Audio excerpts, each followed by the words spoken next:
Lalu diberitahu oleh Allah Subhanahu wa taala bila seseorang itu tergelincir kepada dosa, baik dia tidak bersyukur kepada Allah atau dosa-dosa yang lain, rahmat Allah kepada orang yang berdosa. Rahmatnya Allah ini bukan hanya terhad kepada orang yang taat sahaja dengan diberi pahala, tapi rahmatnya Allah juga kepada orang yang berdosa untuk dibuka ruang dia bertaubat.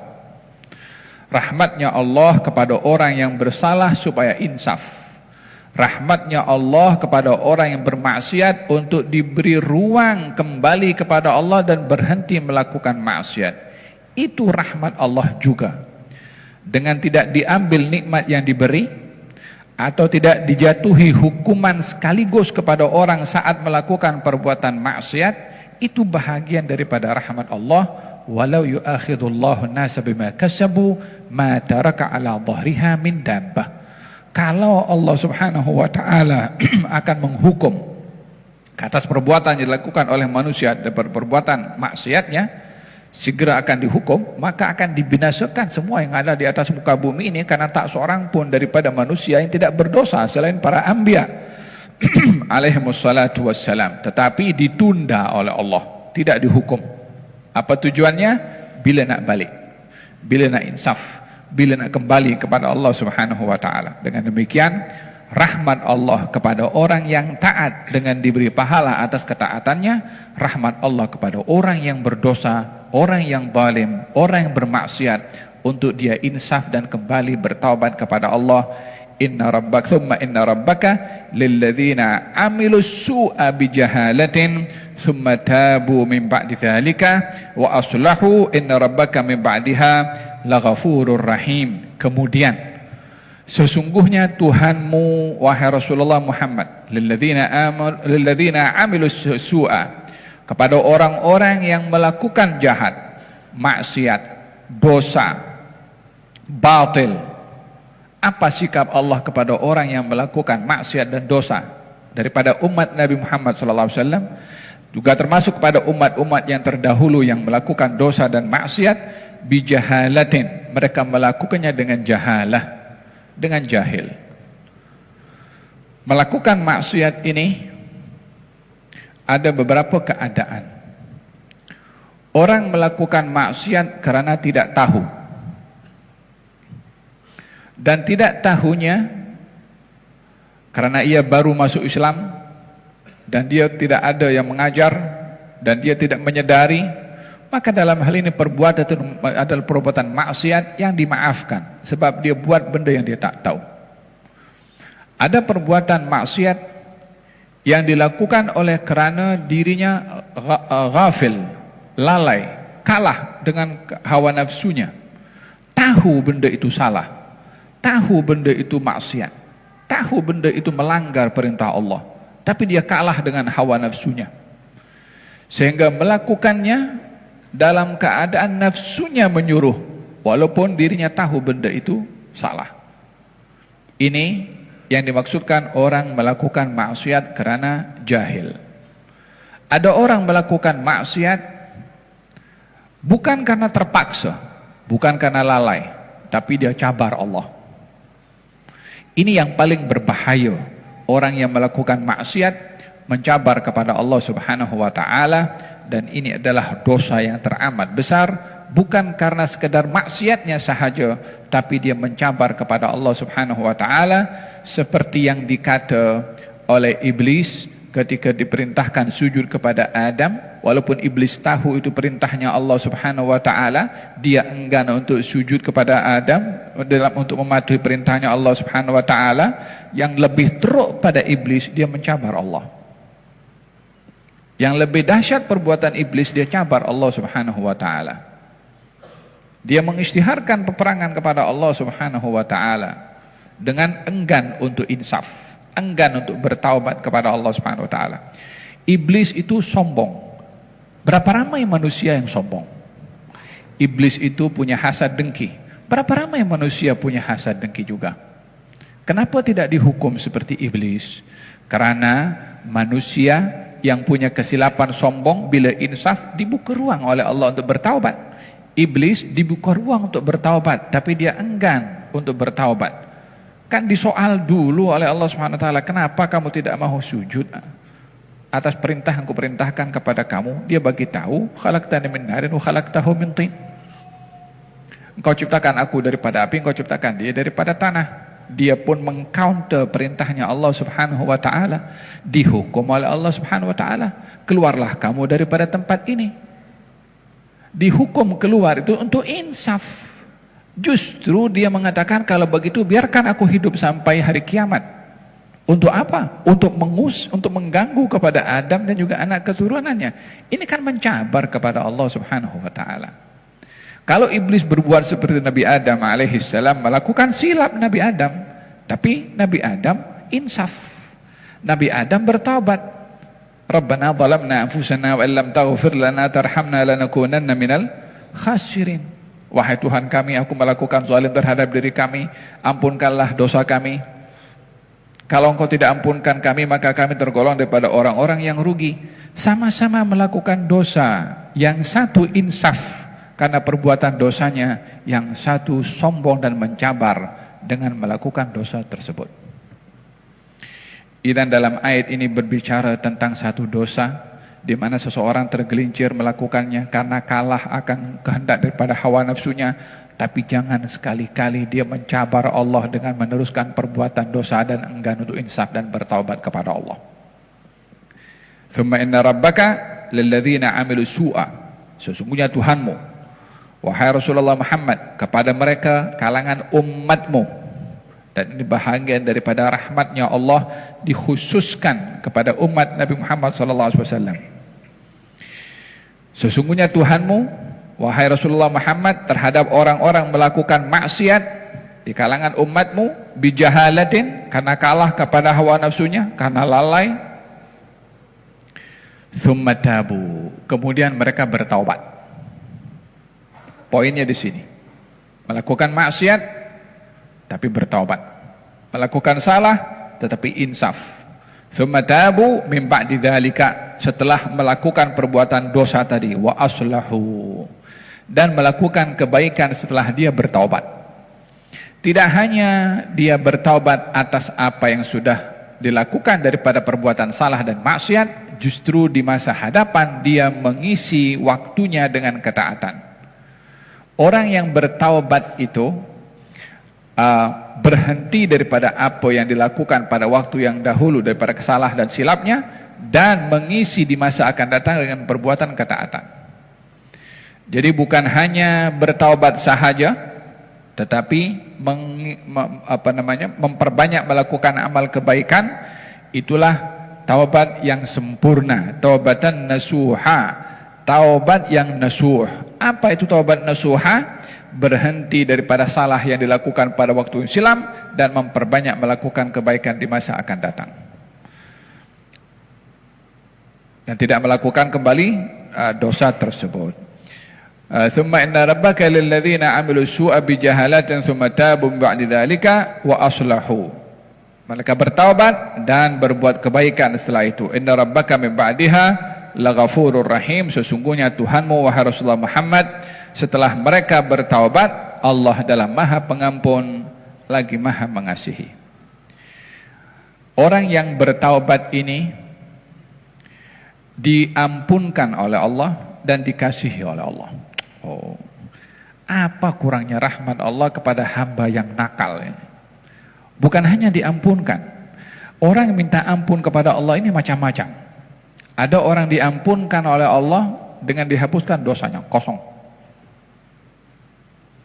Ada orang diampunkan oleh Allah, bukan hanya dosanya diampunkan, tapi sebanyak dosa diampunkan digantikan pahala. Dalam hadis Nabi Muhammad SAW, beliau bersabda, merujuk kepada mereka yang suka hadir majelis-majelis zikir dan majelis-majelis seperti majelis kita hari ini. Katanya bila sudah selesai majelis ini, diseru kepada mereka yang hadir, katanya, anqumu maghfuran lakum qad buddilat sayyi'atukum hasanat. Bersurailah kamu daripada majelis itu dalam keadaan dosa kamu diampunkan dan digantikan dengan pahala. Dia bukan hanya diampunkan, tahu, digantikan dengan pahala.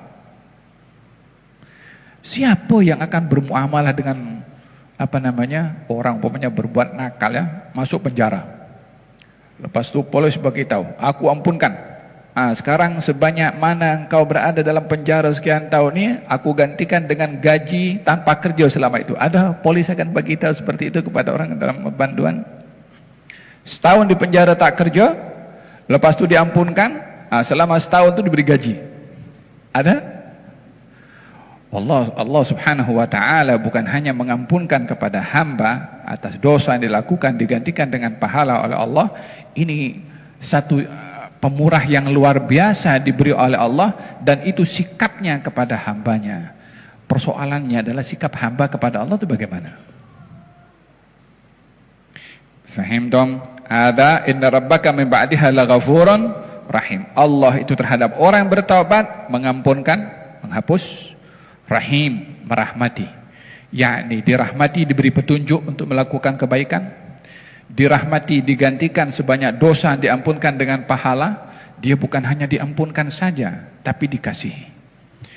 Ini sikap Allah kepada hambanya. Inna rabbaka min ba'diha laghafurun rahim. Walihada fil hadis, kata baginda Rasulullah sallallahu alaihi wasallam, sesungguhnya Allah itu gembira dengan taubatnya seorang hamba, lebih daripada gembiranya seorang musafir yang bermusafir di perjalanan, dia kehilangan onta dan makanannya. Orang bermusafir rehat di satu tempat, dia tidur, onta yang diikat terlepas dan ontanya pergi berjalan. Si musafir yang bangun daripada tidurnya mendapati ontanya dan makanan yang ada di atas ontanya tak ada. Di tengah-tengah padang pasir terbentang, tak tahu mana hala tujunya. Maka musafir ini dalam keadaan sedih, dalam keadaan hampa, dalam keadaan tak tahu apa nak buat. Kemudian dia tertidur kembali. Masa bangun daripada tidurnya, nampak onta dan makanannya lengkap ada di hadapannya. Maka musafir ini yang teramat gembira, dia mengatakan, lakal hamdu ya Rabb, segala puji bagimu, engkau adalah hamba aku Tuhan engkau. Dia silap cakap, nak bagi tahu aku hambamu dan engkau Tuhanku. Karena terlalu gembira, dia bagi tahu aku Tuhanmu dan engkau hambaku. Katanya Allah itu lebih gembira dengan taubatnya hamba, lebih daripada gembiranya hamba tadi yang menjumpai onta dan juga makanannya. Hal ini memberikan kepada kita satu harapan yang terlalu besar kepada Allah, dengan melihat betapa besarnya ruang untuk Allah menerima taubat hamba dan betapa kecilnya perbuatan dosa yang dilakukan oleh hamba tersebut, sehingga tidak ada yang boleh berfikir, adakah taubat saya akan diterima oleh Allah? Adakah dosa saya boleh diampunkan oleh Allah? Orang yang akan menyoal sedemikian adalah seakan-akan mengatakan, rahmatnya Allah ini lebih kecil daripada dosa saya. Sementara wa rahmati wasi'at kulla syai', rahmat aku merangkumi segala sesuatu. Demikian tentang rahmatnya Allah subhanahu wa ta'ala. Dan dalam hal ini, sifat yang paling disenangi oleh Allah kepada hamba adalah bila suka bertaubat. Mungkin orang berfikir hari ini kita bertaubat, esok melakukan dosa lagi. Apa tidak marah Allah itu kalau hambanya bertaubat hari ini, besok dosa lagi? Selagi ia sungguh-sungguh dalam bertaubat, teruslah dalam bertaubat sungguh-sungguh, walaupun dalam satu hari 70 kali ia kembali melakukan dosa.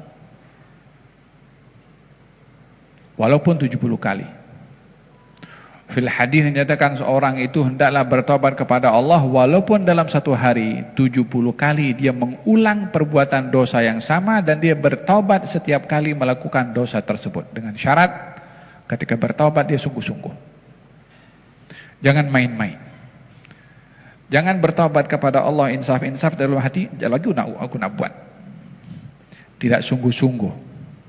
Justru khawatir orang yang mempermainkan taubat ini lebih berbahaya daripada perbuatan dosa yang dia lakukan. Karena dia mempermainkan Tuhan. Walihada katanya bertaubatlah kamu kepada Allah walaupun dalam satu hari 70 kali kamu mengulang-ulang perbuatan dosa tersebut. Setiap kali berdosa bertaubat 70 kali tetap akan diampunkan oleh Allah selagi taubat itu dilakukan secara sungguh-sungguh. Intinya jangan beri ruang putus asa kepada diri sendiri untuk bertaubat kepada Allah sebanyak sebesar apapun dosa yang kita lakukan. Inna rabbaka min ba'diha laghafurun rahim. Inna Ibrahim kana ummatan qanitan lillahi hanifan wa lam yakun minal musyrikin. Kita akan bahaskan pada pertemuan yang akan datang insyaallah. Di antara orang-orang yang bertaubat oleh Allah Subhanahu wa taala kepada Allah Subhanahu wa taala bukan hanya diampunkan dosanya.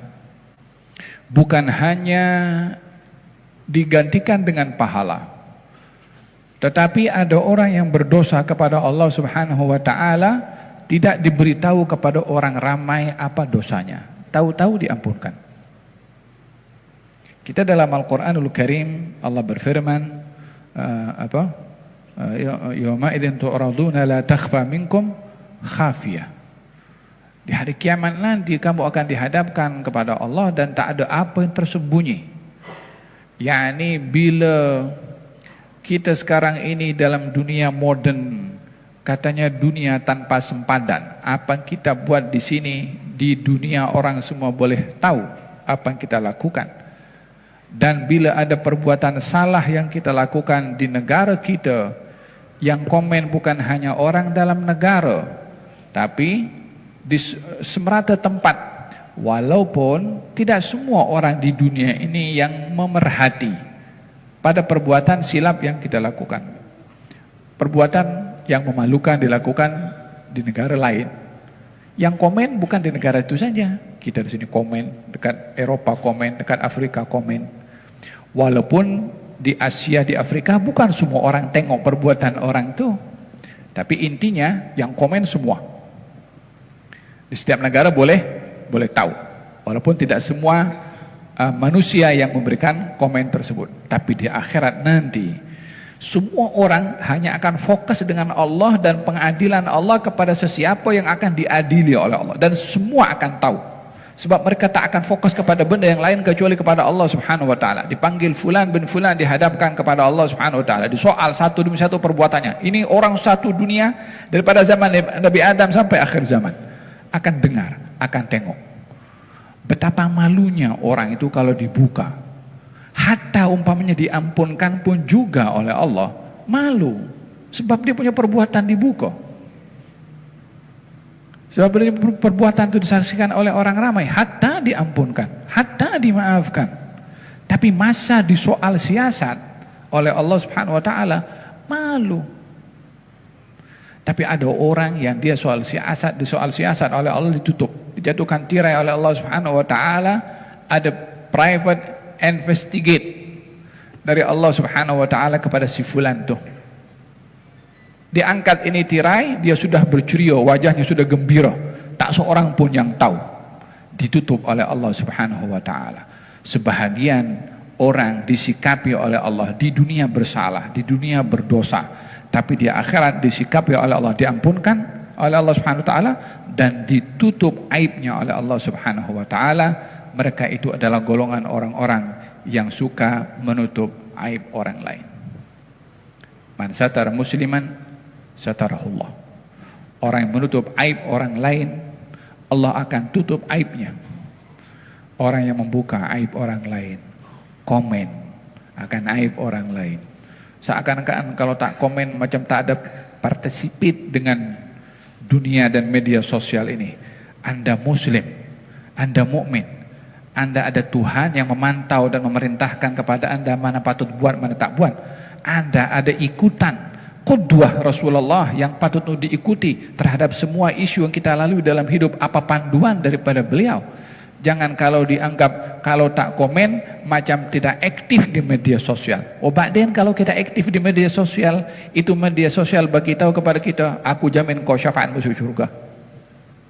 Wish apa yang kita mau daripada subscribers daripada orang itu. Nanti di akhirat yang subscribe, yang disubscribe, yang like, yang unlike pun juga. Itu perbuatan. Bukankah Allah berfirman dalam Al-Quran, "Faman ya'mal mithqala dzarratin khairan yarah." Sebesar biji zarah, like itu pun lebih besar daripada zarah. Hati-hati, kita punya botan itu, kita pertanggungjawaban di hadapan Allah Subhanahu wa taala. Hati-hati, banyak orang yang mungkin banyak melakukan taat di luar, tapi tangannya gatal, suka komen-komen yang tak elok. Ini perbuatan juga, bukan pergi ke masjid saja perbuatan, bukan sholat jamaah saja perbuatan, bukan melangkahkan kaki saja pergi tempat-tempat yang baik itu perbuatan. Komen juga perbuatan, pandangan juga perbuatan, tak cakap, ya kan itu. Wa idza marru bihim yataghamazun. Kalau orang muslim ke sahabat Nabi lalu di hadapan kaum musyrikin, mereka main mata satu dengan yang lain. Diperhatikan oleh Allah perbuatan mata mereka, dikira oleh Allah SWT.